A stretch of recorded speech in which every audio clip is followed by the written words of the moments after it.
Good afternoon, all. Thank you for joining us at the Chelsea Sharks team announcement presser with Director of Rugby, Neil Powell. I'll now open the floor for questions. Ken, you can go first. Thanks, Navashni. Hi, Neil. Welcome. Sorry, I just wanted to get some clarity on the selection of the team now. Is that something you're in charge of? Is it just you, or is it in consultation with Sean and the other coaches? And from now on, will you be handling the team announcement? The inquiry into thanks, Ken. Afternoon, media. Ken, I think it will obviously always be in consultation with all the other coaches. I think somebody's sound is on. Just hold on, Neil. I'm just trying to get the audio muted. There we go. So I mean, team selection will always be in consultation with the coaches. I think they've obviously worked with the players a lot longer than my 2.5 week stint or 3.5 week stint that I've been with the Sharks. So, I think at the end, between myself and Sean, we will select a team. We'll obviously talk about the team, and especially with the box that came back from their campaign, how we introduced them into the team by putting them on the bench, some of them last weekend, and then get them into the starting lineup this weekend. So, definitely in consultation with all the other coaches, but the final decision is obviously mine. And then from now on, I will handle most of the media obligations as well. Thank you, Ken. Thank you, Neil. Marnus, you can proceed. Hi, Neil. It's Marnus. How are you? I hope you are well. Actually, on the box, yes, it must be nice actually having all those box Makazole and Siam for the match on Saturday. Is that now something you are looking forward to? Neil, please. Hey, Marnus, I think always great to have the box in the squad. And I think, again, for us, looking at holistically at the whole URC, it's always going to be a squad effort. We're fortunate to have the box had the box for the last 2 weeks. They will go back to the Springbok setup after this Ulster game. But again, great opportunity for us to play the box, integrate them into the squad, because the next time they will come back will be just before the Harlequins game in the Heineken Cup. So we need to make sure that we've integrated them well enough in the last 2 games, last weekend and then this weekend against Ulster, because the next game will probably be Harlequins, which we all know is a massive challenge. So great to have them back, and then also opportunity for us to rest some of the guys that's been playing the last 4 or 5 matches in the URC. So like I said, it's definitely for us, it's going to be a squad effort, and we must make sure that we manage the players well, because there's still a long season ahead of us. Next question. Kaniso, proceed with yours. Thank you very much, Navashni. Good afternoon, Neil. Welcome to the Sharks. Neil, just looking at the match day 23. This is probably a Sharks team when you compare the teams to having internationals. This is as close as a Sharks as a URC team can get to Leinster, for example, in picking internationals. My question would be as follows: how much pressure is there now on you and the coaching staff to ensure that the Sharks actually go ahead and actually win this tournament? Because of the South African teams, this is probably the best outfitted team of the lot.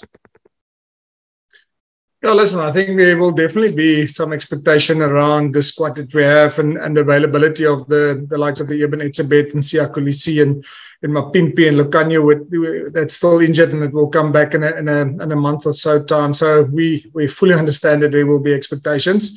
And again, I think, like always, we just focus on ourselves and what we want to achieve. So hopefully by doing that, we'll get the results on the field as well. And I think starting with this weekend's game against Ulster, we know the quality of Ulster. The fact that they're sitting second on the log means that they are playing good rugby and that they are doing something right. And a game that I think we've prepared well for, and hopefully we can have a good outing against them on Saturday. So yes, there will be expectations, like there always be in sport, and hopefully we can meet that expectations at the end of the season. Ken, followed by Mike. Neil, it's always quite a talking point about whether it's more important to start well in a game of rugby and lay a platform, or more important to finish the game strongly. And we saw that debate at Springbok level this season. And obviously, in the last two weekends of Sharks rugby, we've seen how effective a great finish was last weekend. But now this week, you're going to be starting with your strongest players. Where do you stand on that whole debate, and how do you get that balance right? Yeah, listen, I think whether you start or you finish, everybody's got a job to do.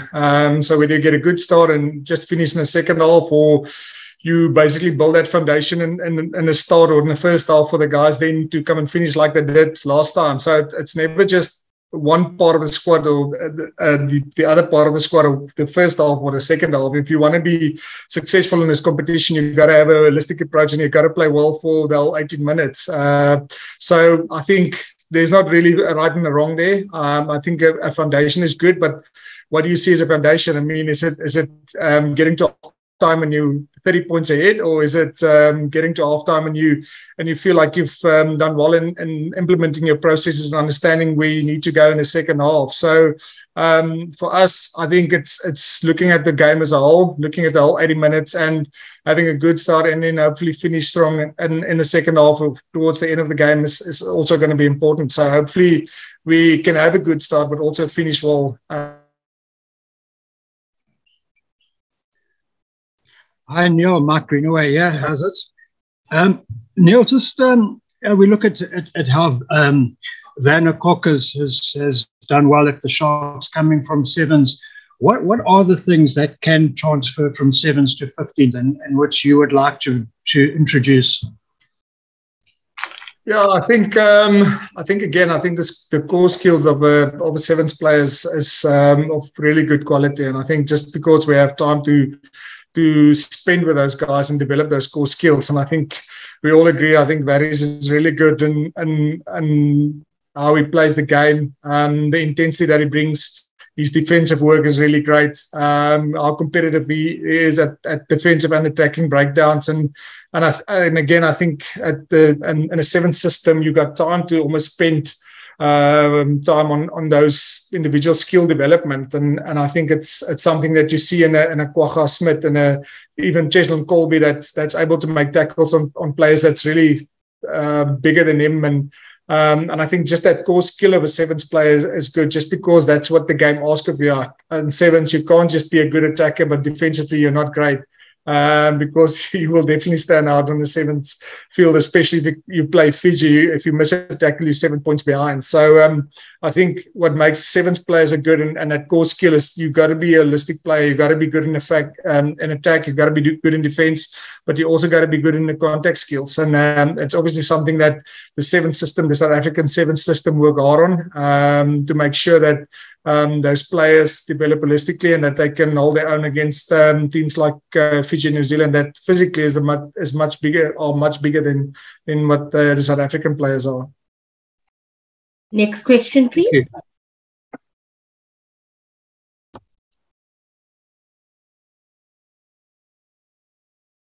Next question. If there's no further questions, guys. I'll have a go. You go ahead.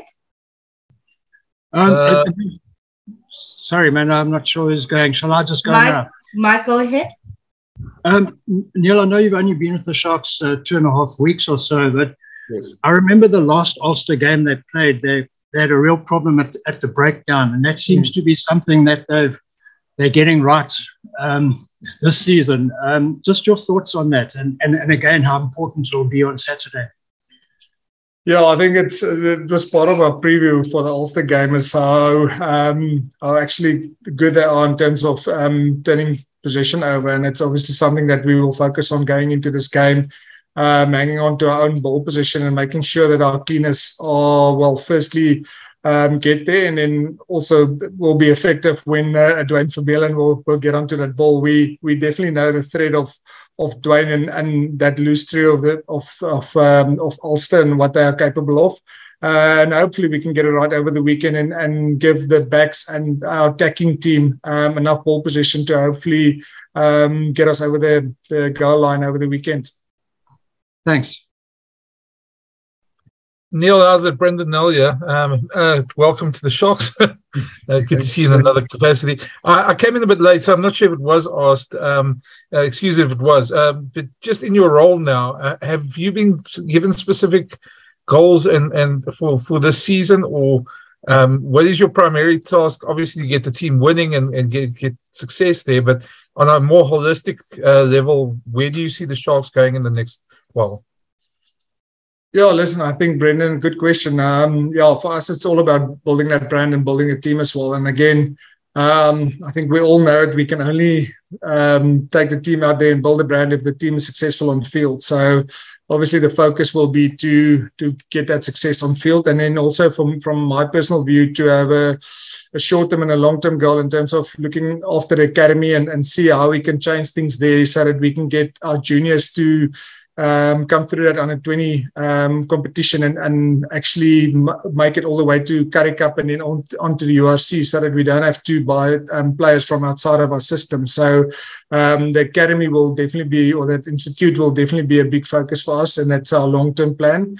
How we can change things up to make sure that we are more successful in bringing some of those youngsters through. And then obviously the structures, coaching and player-wise at senior level is also my responsibility. And then again, there's always room for improvement. So, but again, I think it's not a one-man show. I will definitely get the opinions and advice from a guy like Edward Kutsia and everybody else at the Sharks, Michael Wirak. So again, I think it's going to be a combined effort for everybody to hopefully get that Sharks to be one of the brands out there that everybody recognize, not just in South Africa, but hopefully in Europe and the UK as well.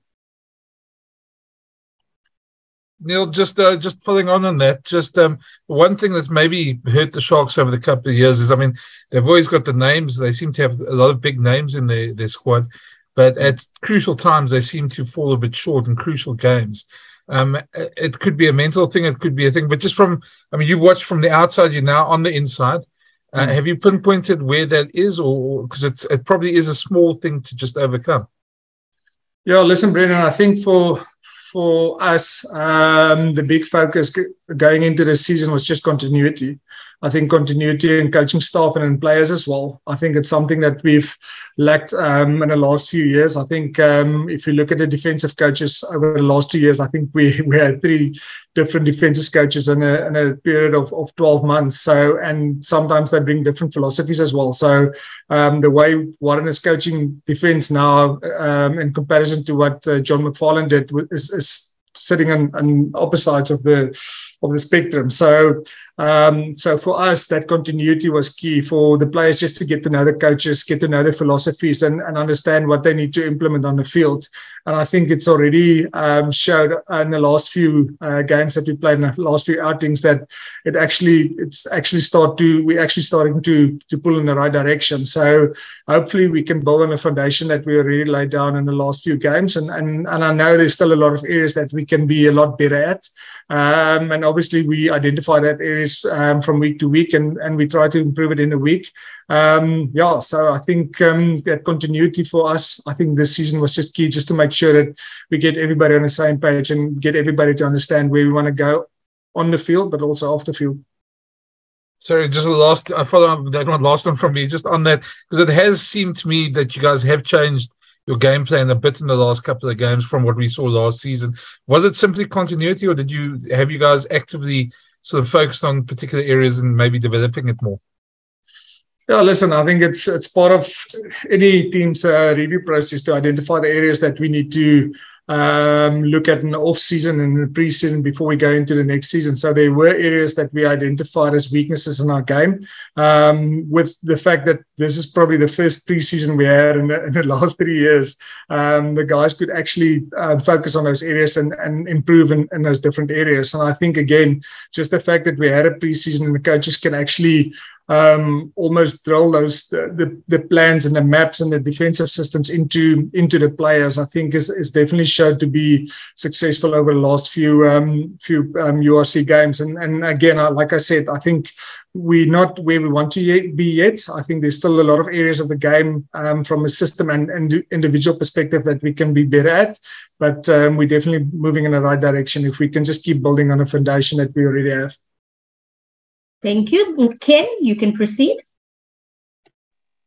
Thanks so much, Neil. I know Ulster lost last weekend at Ellis Park, but it could have gone either way, that game. How much of a confidence boost do you think that's going to be for them, coming so close away from home? And, of course, now they're coming from altitude back to the coast as well. Yeah, Ken, correct me if I'm wrong, but I think they actually won that game by 2 points against the Lions. They did. So, sorry? Yes, you're right. Sorry. Yeah. So they actually won that game. So I think they will definitely take a lot of confidence from that game, especially beating in-form Lions team at altitude. They will take a lot of confidence. So we definitely know what we're up against this weekend. I know we know it's going to be a massive challenge, and I think a challenge that we look forward to, and hopefully we can come out successful over the weekend. So, but yeah, we're really looking forward. We know it's going to be tough. We know it's going to be physical, and we know we got to pitch up for this game. Any further questions? Okay, if there's no further questions,